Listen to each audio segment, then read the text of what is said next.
Hey everyone! I was supposed to do the upcoming games of July, but then I thought, let's look at this a little bit broader. We just had summer conferences, new announcements are in, so let's look at what games are coming in the second half of 2025 that you might want to keep on your wish lists. The list includes games with currently confirmed dates and some that have no release date yet, but they're strongly suggested for 2025. I tried to select a variety of games from different genres. The list is chronological, so let's dive into it.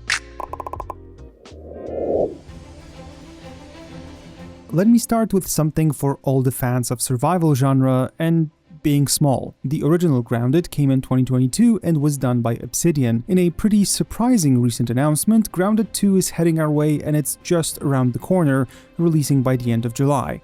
Once again, you'll be able to play the game either solo or in co-op. You'll build your base, gather resources, craft weapons and armor. This time around, your play area will be much bigger because you'll get to explore the whole playground in a park. And since the world is getting bigger, you'll be able to use buggies.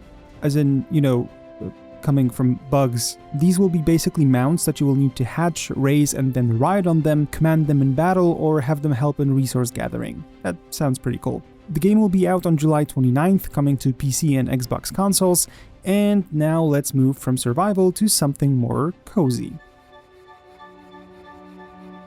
Tales of the Shire has been on my radar for a while now, mostly because I'm a huge Lord of the Rings fan. This is a different take on the universe because instead of having to participate in War of the Ring and fight with Sauron's forces, this time it's all about a quiet life in the Shire. You'll explore your small area of bywater with your own created hobbits, you'll tend to your garden, fish, look for fruits and herbs, trade with other hobbits and other visitors to Hobbiton, and obviously decorate your own hobbit hole.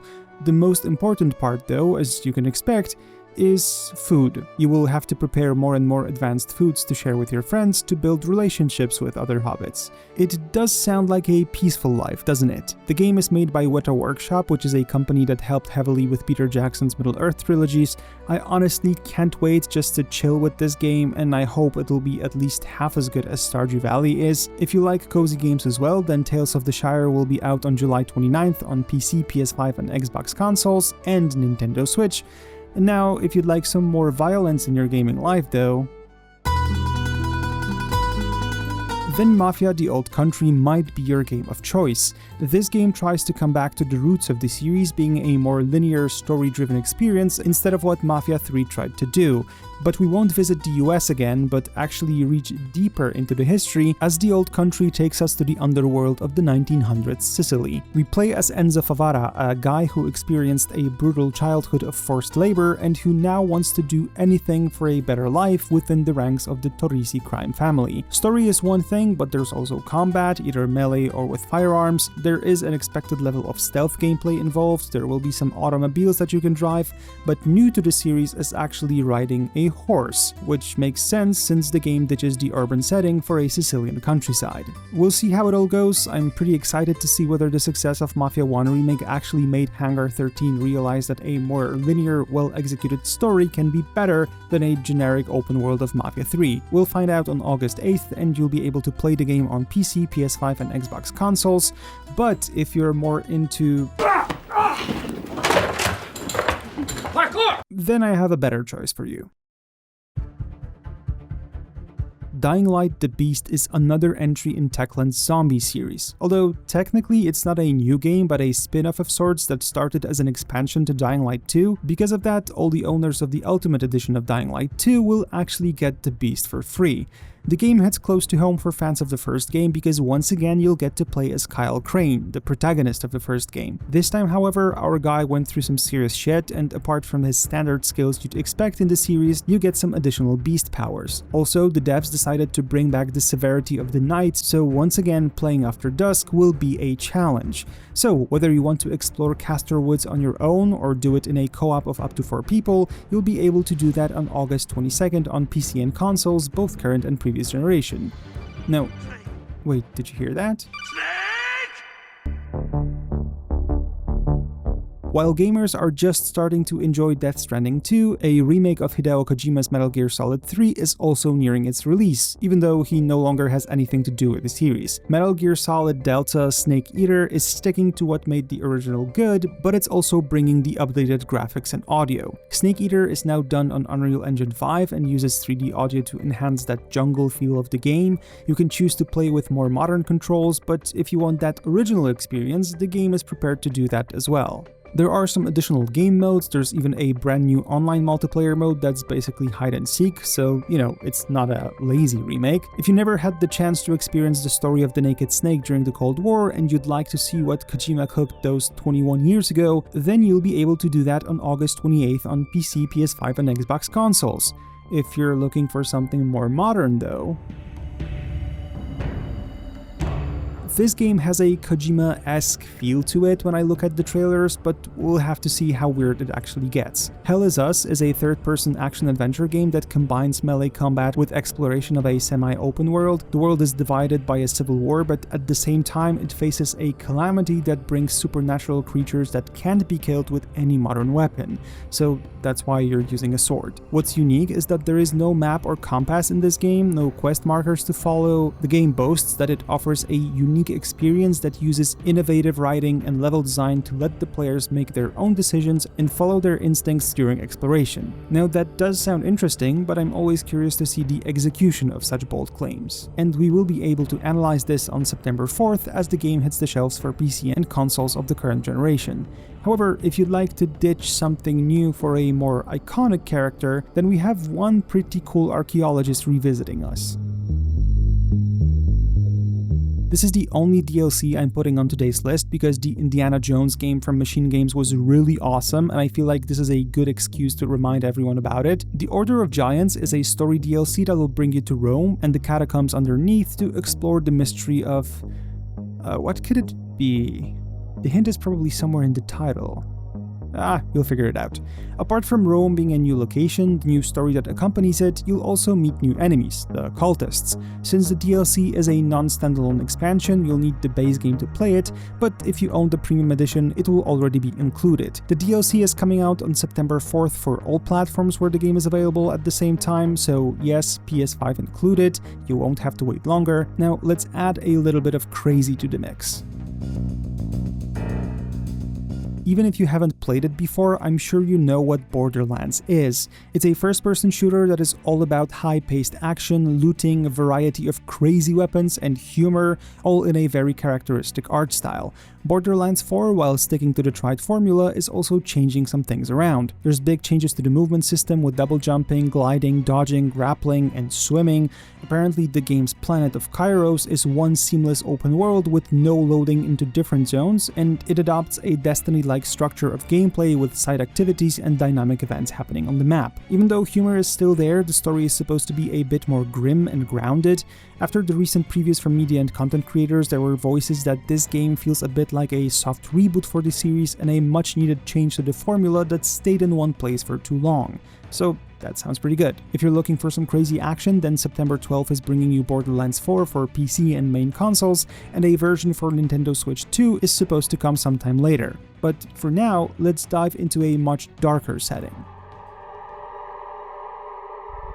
I honestly thought that this game won't come out this year, but here we are. Silent Hill F, done by Neobards Entertainment, is set in the 1960s Japan. The secluded town of Ebisugaoka is suddenly consumed by fog, transforming the main protagonist's home into a place straight from a nightmare. This is a psychological horror that will keep you on the edge of your seat. As you play, you will encounter complex puzzles and confront grotesque monsters. The themes this game will touch upon sound very heavy, so if you know the series and appreciate it for what it is, this new entry should be exactly what you're looking for. Oh, and for the fans of the classic Silent Hill feel, Akira Yamaoka's music is in this game as well.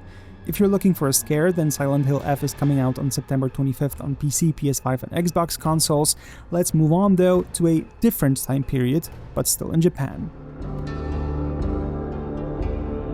Ghost of Tsushima established itself as a really good samurai game, and for many it's actually the best one. A sequel by Sucker Punch was in the works for some time now, and we're much closer to Ghost of Yotei coming out. This game is set about 300 years after the events of Jin Sakai's adventures. We'll play as Atsu, a ronin who adopts a persona of a vengeful spirit that hunts a group of masked outlaws known as the Yotei Six. Obviously, it's a personal story, with the vengeance coming as a result of the outlaws murdering Atsu's family and destroying her home. Gameplay-wise, it's an evolution of the formula, with new types of weapons available for our character. Also, the developers claim that players will now have more control over the narrative and choices compared to the predecessor. We'll see if that's the case when the game comes out on October 2nd, however, remember that this is a PS5 exclusive for now, although I won't be surprised if some kind of director's cut will come later to PC as well. Now, who likes dinosaurs? It's the third game in the series, so they're definitely doing something right, and I gotta say, managing my own Jurassic Park generally sounds like a fun idea. In this game, you synthesize, breed, and nurture the dinos in a well-designed environment, all the while keeping guests happy by building attractions.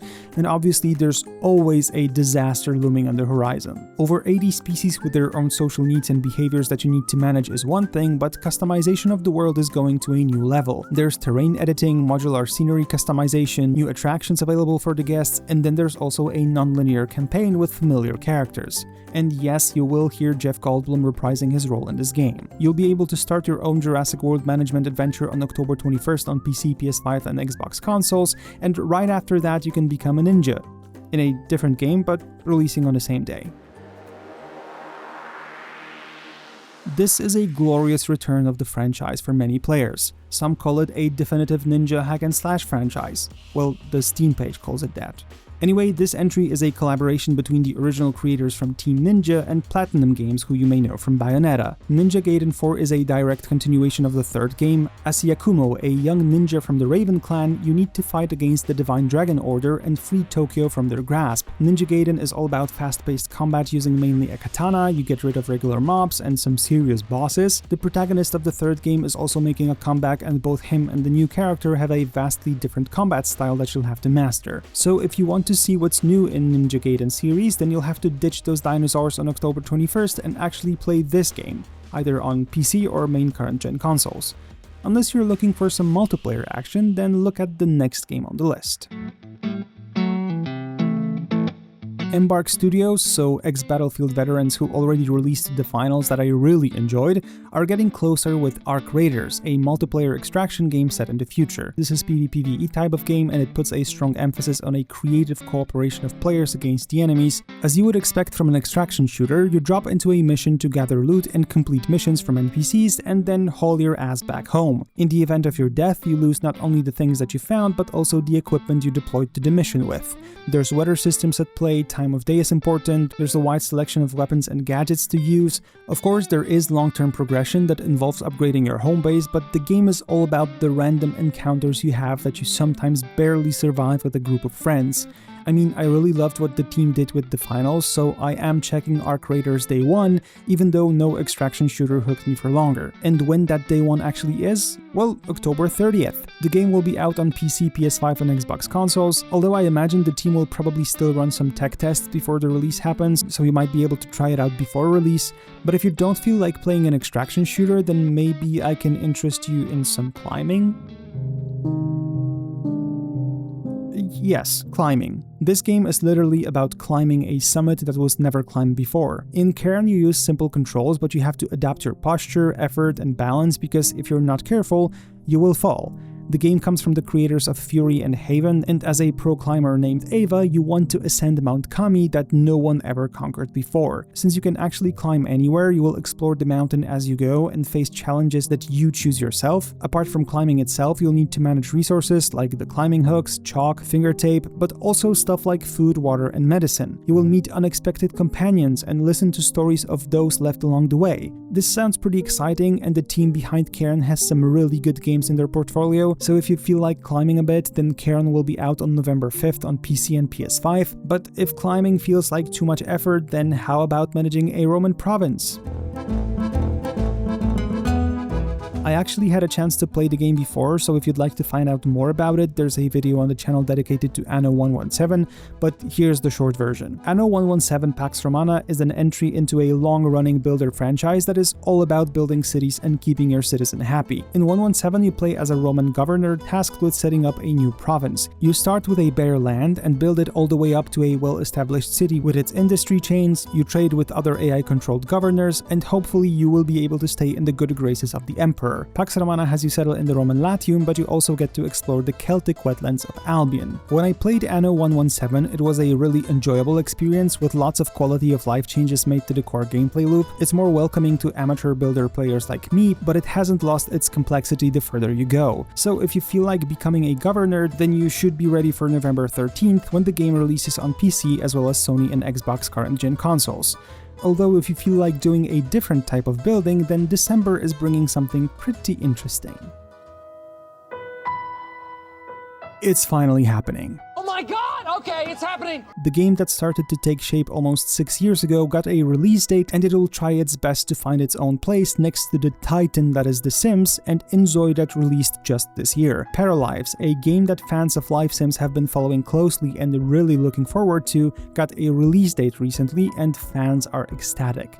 As you can expect from this type of game, you will build your dream house, create characters, and manage their lives both at home and in the open world town. Paralives will allow for gridless building, curved walls, resizable objects, custom-shaped stairs, and full color and texture customization. And that's just the tip of the iceberg. The character creator includes a height slider, resizable facial and body features. The game also relies heavily on communication of the creators with the community, and for now, it looks like they have something great in their hands. Her Lives is releasing on December 8 on PC in early access, so you'll be able to get it on Steam. If you'd like to learn more about what features will make their way into the game on launch, then look at the game's website or its Steam page.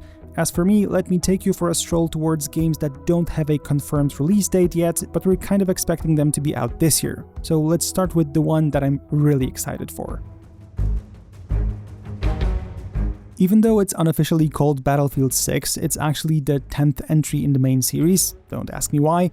We know it exists, we know who's working on the game, there were some leaks there already, but we're yet to get a proper reveal trailer apart from that Battlefield Labs video. So let's sum up what we actually know. Unlike Battlefield 2042, the game is supposed to stick to the tried and tested formula of 64-player combat. We know that the game is heavily focusing on the destruction of the environment that's iconic for this series, so that's a good sign. We can expect the team to stick to the regular 4 classes instead of specialists that were initially in 2042, and yes, a single-player campaign is supposed to be back, made by EA Motive, although I don't really know why. I really don't like story campaigns in Battlefield games, unlike Call of Duty that I mostly play for campaigns, but everyone has their own preferences. Everyone is also kind of expecting this game to be out this year. The whole idea behind Battlefield Labs seems to suggest that we're rather closer to release instead of having to wait years for what's coming next, especially that 2042 was released 4 years ago. That's a long break. If it does come out in 2025, we can expect it probably sometime in October or November, but for now let's jump to a more horror-y game. Bloober Team, so the studio behind Layers of Fear, The Medium, Silent Hill 2 remake, now working on remaking the first Silent Hill as well, have their own IP coming soon, and that's Chronos: The New Dawn. It's a third-person horror in which you play as the Traveler that needs to, well, travel back in time to save the world from the apocalyptic level event called The Change. There's melee and ranged combat with crazy-looking weapons, and you need to make sure to save resources instead of going on a killing spree. There's a different issue though. It's a good idea to burn the bodies of your enemies because if you don't, the live ones can merge with the dead bodies and become much more powerful enemies roaming the area, and that doesn't sound good. In Chronos, you'll play in 2 timelines and there will be different tasks to focus on depending if you're playing in the world after the change or you try to track down people in the past. It looks really cool, but I'm sure I won't play it because I'm scared of horror games, but knowing Bloober Team, this is totally worth the wait. The game is coming out this fall for PC and Sony and Xbox consoles. Now, how about some strategy? We're back to the classics of my childhood. I don't know about you, but for me, Heroes of Might and Magic 3 was a game with which I spent countless hours, even though I wasn't very good at it. Now with Heroes of Might and Magic Olden Era, we get an attempt at creating a game that's true to the roots of the third installment that, to this day, is considered to be the best, even though there were 7 released in total. The game is made by Unfrozen, a studio previously known for Errata's Lord of the Dead. It has a unique art style that I know not everyone is a fan of, but gameplay-wise, it definitely has the vibe of the third Heroes game mixed with 5. Okay, so what is it in its basics? Well, you have a town belonging to one of the 6 factions that you develop with resources you gain from exploring the map. The better and bigger the town with its buildings, the better combat units you can purchase. With your hero, you then fight either creatures on the map, AI-controlled heroes from different factions, or other players in the online modes. Combat is turn-based and it involves the use of your units as well as magic. Your hero can level up, acquire new skills, and also artifacts that will help you in combat and exploration. I don't want to get into too much detail here, but I have a video dedicated to Olden Era on the channel in which I share my impressions of actually being able to play the game as one of the few people not under NDA, and it includes an interview with the team behind Olden Era, so I highly recommend taking a look if you're interested in the game. Heroes was supposed to come out this summer, I think, but it seems to be coming later, still in 2025 though. Now let's have something for the fans of solar energy. Wait, what? Last but not least, something smaller that sounds like a lot of fun. It's my list, so why not? Solarpunk is a survival game in which you play in a technically advanced world of floating islands. You have to construct buildings, grow food, craft gadgets, and use your airship to explore distant islands in the sky. It looks nice and cozy, and sometimes we need nice and cozy in life. The important part is using sunlight, wind, and water to create an energy system and automate processes like gathering resources or watering plants. So this game is as if you took Stardew Valley and then you tried to add a bit of Factorio or Satisfactory to it. At least it sounds like it. The game is playable either solo or in co-op, and you should be able to play it this year. Actually, there is a demo available on Steam if you'd like to try it out ahead of time. And that closes my list for today. I know, you'll ask, where is Donkey Kong Bonanza, or the new Call of Duty, The Outer Worlds 2, Directive 8020, or the remaster of Gears of War? Well, I wanted to close the list with 20 titles, and they just didn't make the cut. Also, I wanted to mix the obvious choices with some lesser-known games just to help you discover something new as well, so I hope I managed that. However, let's make a deal. Make sure to put your most anticipated games releasing in 2025 in the comments, whether that's something that was already on this list or something that I didn't mention. This way we can create a more complete set of games to watch for this year that others will benefit from. Thank you for watching. Take care.